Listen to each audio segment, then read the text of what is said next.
Okay, so we've all gotten pretty used to chatbots, right? They're everywhere. But what if the next big step for AI wasn't just about talking, but about actually doing? We're about to dive into the shift from simple chatbots to true AI agents. Tools that don't just answer your questions, but can complete complex tasks all by themselves. To really get where we're going, we first have to be honest about where we are. And that means talking about something I think we've all felt. That's super frustrating, time-wasting back and forth we have with our current AI assistants.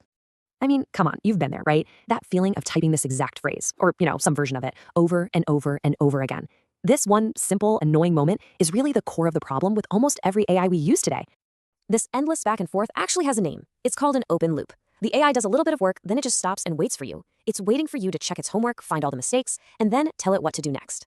In this cycle, the AI isn't really the assistant, you are. The human becomes the bottleneck.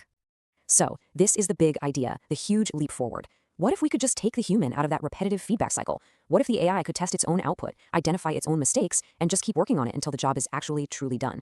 This is what's called closing the loop. And this chart really shows the whole paradigm shift. Over on one side, you've got the slow, manual process we have now.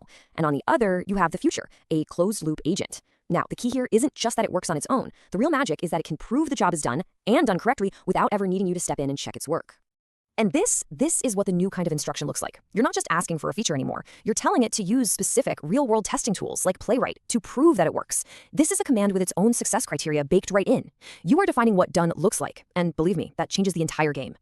But, okay, how does an AI prove anything? It can't just think it's done, right? It has to actually interact with the world, run tests, check data, use real applications, and to do any of that, it needs a bridge to the outside world. Well, that bridge is a protocol called MCP. MCP stands for Model Context Protocol, and it's pretty much the fundamental building block for these new agents. You can think of it as a standard language that allows an AI model to connect to and use all sorts of external tools. It's the critical link that lets the AI's brain actually operate a web browser, or query a database, or even run code. The best way to understand MCP is with this analogy. It's basically USB for AI.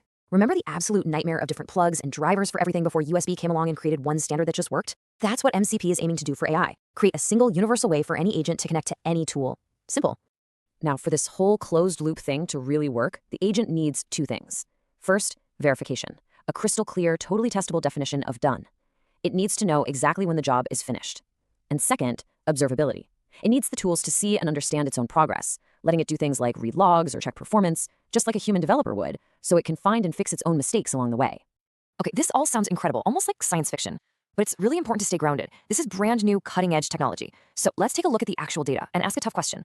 How good are the world's most advanced AI models at these autonomous tasks right now? So when you actually put them to the test, what does the performance data really tell us? Well, here are the results from a benchmark that tests these agents on really complex real-world tasks. And honestly, the numbers are kind of surprising. Even the best model in the entire world only succeeds about 44% of the time, and everything else is quite a bit lower. Let that number just sink in for a second. 44%. The best autonomous agent on the planet still fails more than it succeeds. Now, on one hand, that just shows you how incredibly hard this is. But on the other hand, wow, it reveals the enormous, massive potential that's just waiting to be unlocked. But despite that 44% number, this is not just some futuristic dream. Autonomous agents are already being used to solve real, valuable problems today. Let's just look at a few quick examples. Okay, take data engineering. An agent can be told to build a data model, but it doesn't just write some code and call it a day. No, it connects to a data warehouse like BigQuery, it tests its own model against real data, and it will iterate over and over again until the results are absolutely perfect. Or what about for a reliability engineer? An agent sees an error alert pop up from a monitoring tool. It then pulls the logs, writes a test to reproduce the bug, fixes the code, and then submits that fix on GitHub for a human to review. The entire incident response, automated. And think about a giant research task. You could just tell an agent, find 50 different options and populate a Notion database.